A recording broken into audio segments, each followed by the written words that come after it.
સિયારામ, જય હનુમાન.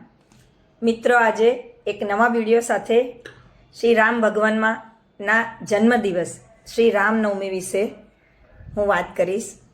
નવો વિડીયો લઈને આવી છું. મારા દરેક વિડીયોને જોવા બદલ આપનો ખૂબ આભાર. મારી ચેનલને સબસ્ક્રાઈબ કરજો, સાથે બેલ આઇકન પ્રેસ કરી દેજો.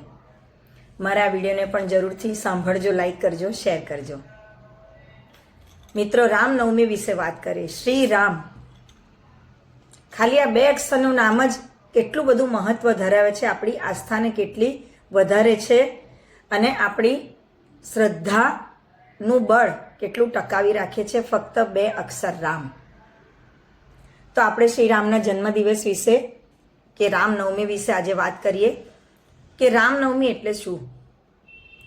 રામનવમી એ હિન્દુ ધર્મનો એક મુખ્ય તહેવાર છે જે ભગવાન શ્રી રામના જન્મદિવસની ઉજવણી તરીકે ઓળખાય છે.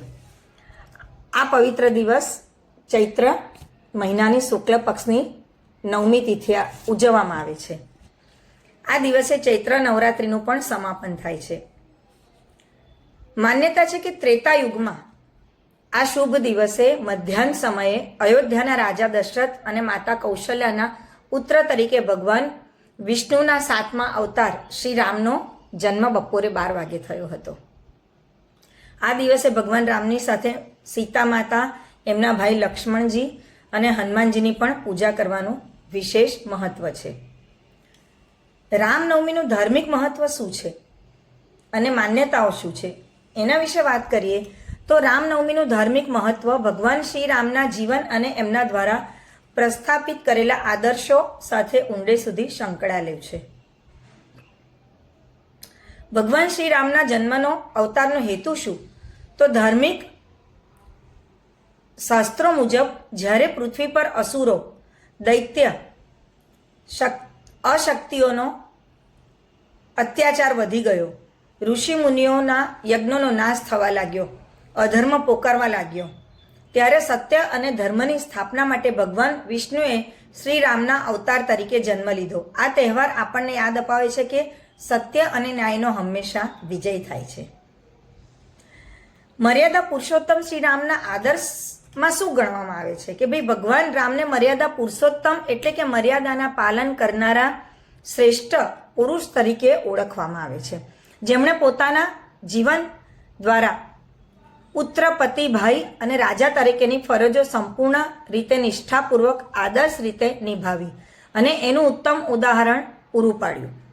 રામનવમી એ એમના જીવન આદર્શોને યાદ કરવાનો અને એમના પથ ઉપર ચાલવાની પ્રેરણા આપતો દિવસ છે.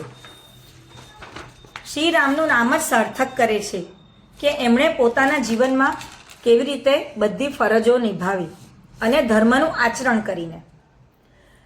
રામ નામનું મહત્વ કેટલું છે તો કળિયુગમાં ભગવાન શ્રી રામના નામનું સ્મરણ અત્યંત મહત્વપૂર્ણ માનવામાં આવે છે. એવી માન્યતા છે કે શ્રદ્ધાપૂર્વક રામ નામનો જપ કરવાથી માનસિક શાંતિ મળે છે, જીવનના અવરોધો દૂર થાય છે અને અંતે મોક્ષની પ્રાપ્તિ થાય. રામનવમીના દિવસે જાપ અને પૂજા અનેક ગણા પુણ્ય ફળદાયી હોય છે. રામનવમીની ઉજવણી, એની પદ્ધતિ ને પરંપરાઓ કેવી રીતે, તો એના વિશે વાત કરીએ તો આ દિવસે ભક્તો દ્વારા વિવિધ પ્રકારની ધાર્મિક અને સાંસ્કૃતિક પ્રવૃત્તિઓ હાથ ધરવામાં આવે છે. પૂજા અને વ્રતની વિધિમાં આ દિવસે ભક્તો વહેલી સવારે સ્નાન કરી સ્વચ્છ વસ્ત્ર ધારણ કરી વ્રત ઉપવાસ રાખવાનો સંકલ્પ કરે છે. ઘણા લોકો ચૈત્ર મહિનો હોય છે એટલે મીઠા વગરનું અલુણું પણ ખાય છે. પૂજા સામગ્રીમાં પૂજામાં ભગવાન શ્રી રામની મૂર્તિ અથવા ચિત્રને ગંગાજળ અથવા પંચામૃતથી સ્નાન, અભિષેક કરાવવામાં આવે છે. મુખ્યત્વે મિત્રો વાત કરીએ તો આપણું અયોધ્યા શ્રી રામની જન્મભૂમિ, ત્યાં નવી મૂર્તિ બની છે શ્યામ આખી, એને પણ વિધિવ્રતપૂર્વક એના જન્મના સમયે ત્યાં અભિષેકથી માંડીને છેક દીવો આરતી ત્યાં સુધીની પૂજા વિધિ કરવામાં આવે છે. એમને પીળા વસ્ત્રો, ચંદન, ફૂલ, ખાસ કરીને કમળ, તુલસી દળ અને મોસંબી જેવા ફળો અર્પણ કરવામાં આવે છે. પીળો રંગ શુભ અને ભગવાન રામને ખૂબ પ્રિય માનવામાં આવે છે. મંત્ર અને પાઠ પૂજા દરમિયાન ઓમ શ્રી રામચંદ્રાય નમઃ અથવા શ્રી રામ શ્રી રામ શ્રી રામ જેવા મંત્રોનો જાપ કરવામાં આવે છે. ઉપરાંત રામચરિત માનસ, રામાયણ કે રામ રક્ષા સ્તોત્રનો પાઠ કરવાનો પણ વિશેષ મહિમા છે. ભગવાન શ્રી રામની બાલ સ્વરૂપની મૂર્તિનું પારણું ઝૂલાવા માટે રાખવામાં આવે છે, ભક્તોને દર્શન કરાવાય છે. શ્રી રામકથાનું આયોજન, ભજન અને કીર્તન.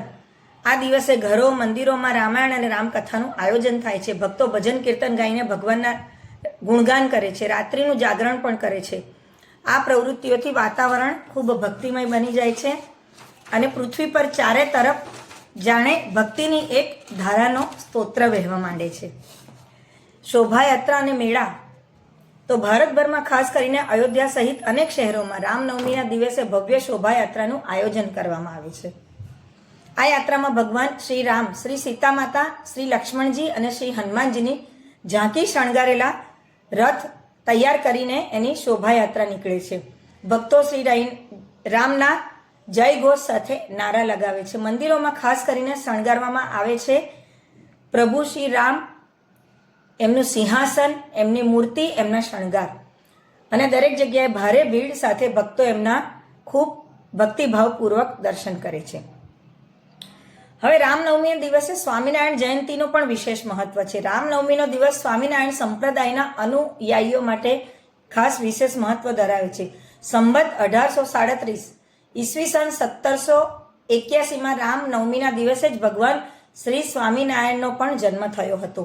આથી આ દિવસે સ્વામિનારાયણ મંદિરોમાં પણ ખૂબ ધામધૂમ સાથે ભગવાન સ્વામિનારાયણના જન્મોત્સવની ઉજવણી કરવામાં આવે છે. હવે રામનવમીના નિષ્કર્ષ વિશે વાત કરીએ મિત્રો, તો છેલ્લે એટલું કહીશ કે રામનવમી એ માત્ર ધાર્મિક વિધિ નથી, પરંતુ ભગવાન શ્રી રામના શાશ્વત આદર્શો અને મૂલ્યો સાથે જોડાવાનો પવિત્ર પર્વ છે. આ દિવસ આપણને સત્ય, ધર્મ, કર્તવ્ય પરાયણતા અને આદર્શ જીવન જીવવાની પ્રેરણા આપે છે. ભક્તિ અને ઉત્સાહથી ઉજવવામાં આવતો આ તહેવાર ભારતીય સંસ્કૃતિની અમીર પરંપરાનો જીવંત પરિચય કરાવે છે. તો મિત્રો, આ સાથે હું આ મારો વિડીયો સમાપ્ત કરીશ. મારી સાથે આ વિડીયોમાં જોડાઈ રહેવા બદલ આપનો ખૂબ આભાર. આપણે પણ રામનવમીના દિવસે ભગવાન શ્રી રામની ભક્તિમાં ખૂબ લીન થઈ જઈએ અને પ્રભુ પ્રાર્થના કરીએ કે ભારત વર્ષમાં પ્રભુ શ્રી રામ દ્વારા ધર્મનો, સત્યનો વિજય પતાકા જે લહેરાવવામાં આવી છે એને આપણે આગળ લઈ જઈશું. તો મિત્રો, મારા વિડીયોમાં જોડાઈ રહેવા બદલ આપનો ખૂબ આભાર. ફરી નવા વિડીયો સાથે મળીશું. જય સિયારામ.